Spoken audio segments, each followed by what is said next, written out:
Here's uncovered stuff for you. White House Communications Czar Anita Dunn. Let me say this again. We know the czars are all communists.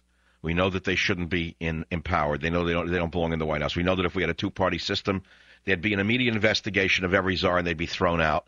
And the people who put him in would then be investigated. That's when we really had a nation left. Here is White House Communications Czar Anita Dunn praising Mao Tse Tung in a speech to high school students at a graduation in June. Now remember, Mao Tse Tung was responsible for the deaths of 60 million Chinese people. Listen to this woman. Again, this is the czar of White House Communications Czar working for Obama. Listen. And then the third lesson and tip actually come from two of my favorite political philosophers, Mao Tse Tung and Mother Teresa, not often coupled with each other. But the two people that I turn to most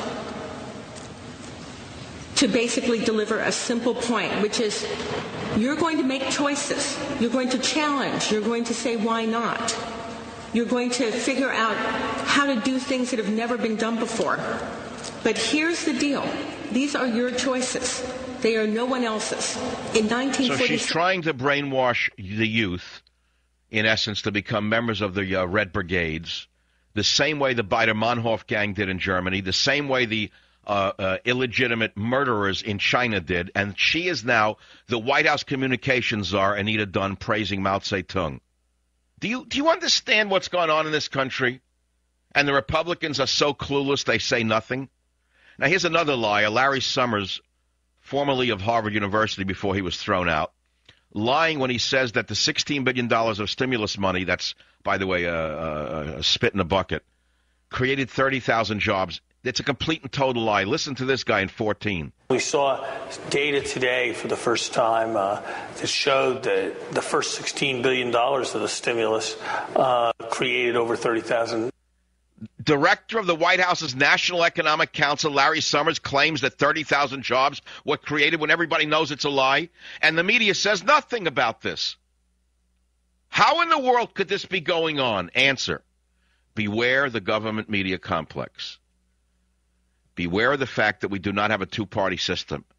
We have a two-shell game going on. It's two-card Monte. Let's go back to what I said to you. The White House Communications Czar, Anita Dunn, speaks to a group of ignoramus pot smokers in a high school and tells them that one of her favorite political philosophers is Mao Tse Tung, and she links him up with Mother Teresa in order to confuse them into thinking that Mao Tse Tung was the male version of Mother Teresa. I want to remind you, Mao Tse Tung was a murderer, a mass murderer. He tortured and killed and starved to death over 60 million Chinese, and that's not made up by Michael Savage. It's according to the biographer of Mao Tse Tung, who is herself a mainland Chinese. She's in the White House. She's a czar. We have no two-party system. Do you understand what I'm saying to you? Listen to clip 13 from the very same Maoist inside the White House. You don't have to accept the definition of how to do things, and you don't have to follow other people's choices and paths. Okay? It is about your choices and your paths. You fight your own war. You lay out your own path. You figure out what's right for you. You don't let external definition define how good you are internally. You fight your war, you let them fight theirs. Everybody has their own path. Did you hear what this woman has just said to children? She's in the White House now, reports directly to Obama.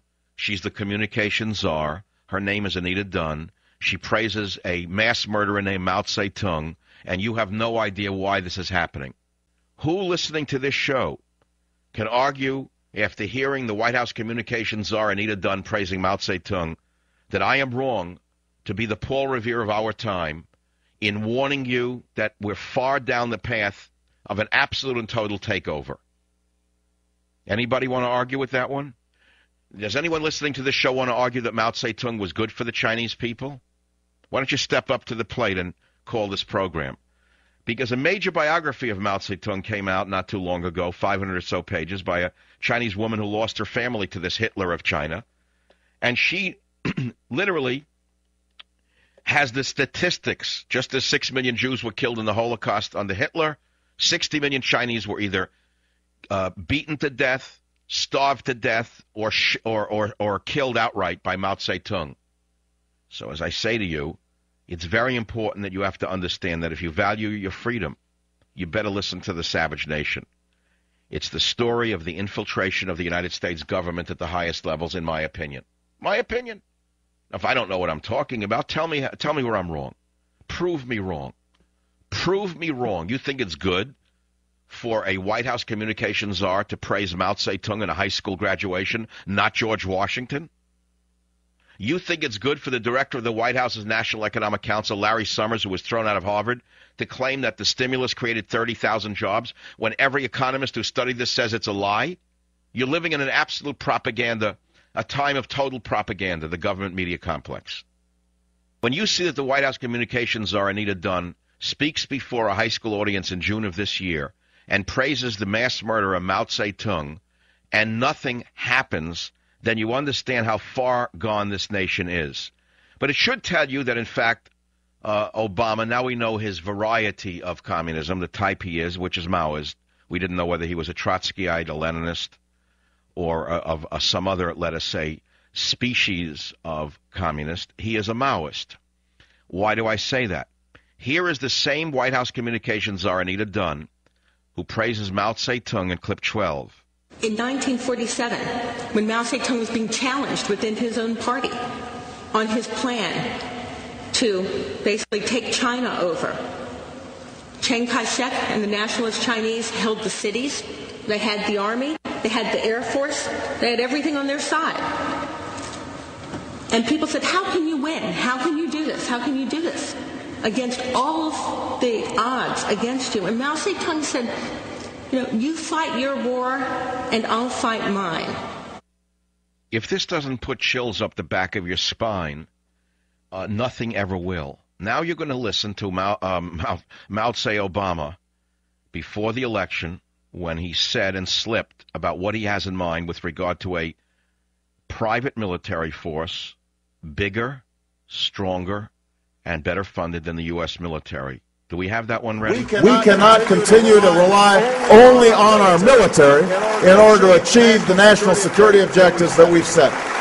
We've got to have a civilian national security force that's just as powerful, just as strong, just as well funded. The White House communications czar glorifies the mass murder of Mao Tse Tung. She tells school children that when he came to power, he did so over the army, over the military, over the Air Force. She teaches them with pride how this murderer took over China. Now, Mao Tse Tung, the Chinese communist dictator, without any shame, admitted early on that 800,000 of his fellow countrymen had been liquidated between 1949 and 1954. That was just in those years. He liquidated 800,000 of his fellow Chinese who were not sufficiently communist. Communist doctrine often promises better housing. Communists often promise improved health care. Communists promise improved social conditions. Communists promise people to practice religion in peace. They promise justice, peace, and liberty. But at the end, it all leads to the same thing, the death squads, the death chambers. And if you remember Bill Ayers and his friends, who we try to warn you about, and it turns out now Bill Ayers wrote Obama's autobiography. Bill Ayers and his friends talked about liquidating 30 million Americans. You remember that one? You think I'm making this one up as well? Do you want us to get that little piece for you as well? So you understand how far we have fallen and the danger we are in? We still have the chance to save ourselves. In a year or two, you're not going to have it. The octopus is tightening its grip over every avenue of this country. The liberals are all drugged up and throwing themselves at Obama. They are vomiting their souls to this man. They have regurgitated whatever is left of their souls before the altar of this man.